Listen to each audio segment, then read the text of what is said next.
ఎందుకంటే ఈ బనకచర్ల మీద వచ్చినటువంటి ఆరోపణలు లోతుగా గనక పరిశీలిస్తే ఒక విషయం పూర్తిగా మనకు స్పష్టంగా అర్థమవుతుంది.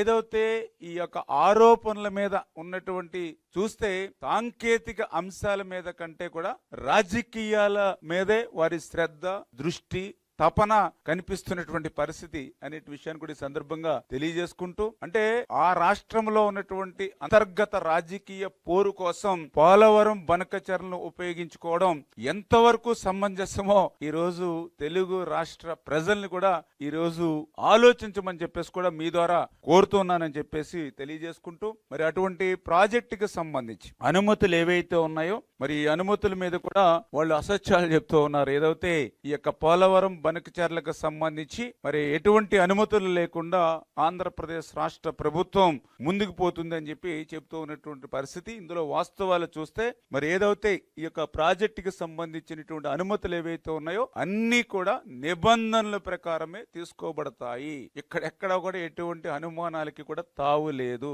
దానిలో భాగంగానే ఏదైతే 2025 సంవత్సరం మొన్ననే మే 22వ తేదీనే ఈ సంబంధించినటువంటి ప్రాజెక్ట్ ఏదైతే ఉందో దీనికి సంబంధించినటువంటి ప్రాథమిక నివేదిక సిడబ్ల్యూసి కూడా సమర్పించడం జరిగింది.